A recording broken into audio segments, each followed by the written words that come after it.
Assalomu alaykum kanal obunachilari. Bugungi rolikimiz manej yanında joylashgan 4 qavatli binoni birinchi qavatida 2 xonali 75 metr kvadrat bo'lgan kvartiramiz bilan tanishib o'tamiz. Bu yana domimizni elde bo'ladi bu. Stashkala qilingan pastda stayankalarimiz bor. Polностью hamma joyi tayyor, toza joy. Toza yaqinda solinib bo'lgan domimiz ekan bu. Yana ko'radigan bo'lsak 3 xo'jalikdan iborat berdi. Qarasa, bismillah deb kirib ko'rib chiqamiz. Giraverishimizda yana shunday bir koridor tushgan. Bu yerda umanliklarimiz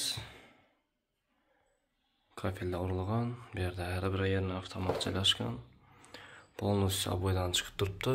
Люстрасы, натяжной, yonboshlari galogenda döşalib turibdi. Shunda bir chetdan ko'radigan bo'lsak, spalniya joyimizdan ko'rib boshlaymiz. Mana spalniyamiz bo'ladi.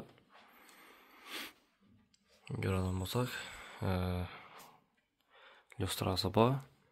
Натяжной yonboshlari gipsokardon bilan ishlov berilgan ekan. Spalni mebellar olinadi. Bu yerda döşovi, pardalari qoladi ekan. Bu vajlar ketadi hamma. Tak, shunda bu yon tarafimizda esa zal joyimiz bo'ladi.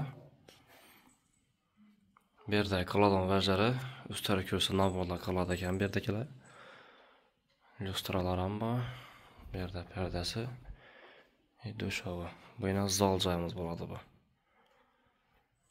6 ga 4 razmerda ekan. Televizor olinadi ekan. Bu neyimiz ham olinadi. Chester. Devorlarimiz polностью aboydan 100% aboydan chiqib turibdi.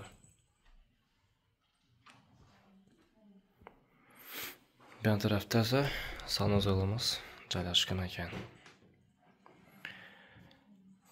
To'shilib turibdi bu yerimiz ham. Bu yerda yana umanniki, pastda suv nasos. Bu yerda aristoni qo'yilgan. Bu yerimiz ham натяжной, polностью potolokgacha kafeldan chiqib turibdi. Unitazimiz, vanna joyimiz. Bu yerimiz 100% teplopol qilingan. И giraverish koridorimiz polностью teplopol qilingan ekan. Bu yon tarafimizda esa kuxnya joyimiz bo'ladi. Kuxnyamiz ham yana ulab tushgan. Spalniyadan razmerida. Kuxnya mebelda takbidan shunda xolodilnikimiz olinadi ekan. Bu yerda kir mashinamiz olinadi ekan. Qolgan vajda qoladi. Vechishkasi, gaz filtrlari qoladi. Mana kuxnya mebelda полный mo'sh tayyor. Bu yana sensorniy.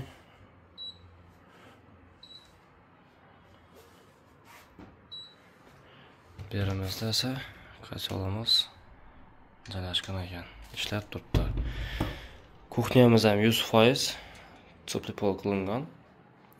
Ilk giraverish koridorimiz, keyin sanuzelimiz teplopol qilingan ekan. Qolgan yerlar spalniya bilan zalimiz registr qo'yilgan. Bajara. Eshitgan oldinda bemalol mashina qo'ysangiz bo'ladi. Bundan to'g'riga chiqadigan bo'lsak, Simsim do'konidan chiqamiz, ya'ni Qolazavodni ko'prigini yonidan. Bundan chiqadigan bo'lsak esa sport kompleks Shumanish Shafran kafe 5-yo'ldan chiqamiz ekan. Shunda birimizni narxini kiradigan bo'lsak, $40,000 ekan. Kelib ko'rib ustunda savdolashib olishlaringiz mumkin. E'tiborlar uchun katta rahmat deb qolamiz. Keyingi roliklarimizga ko'rishguncha xayr, sog' bo'linglar. Salomat bo'linglar.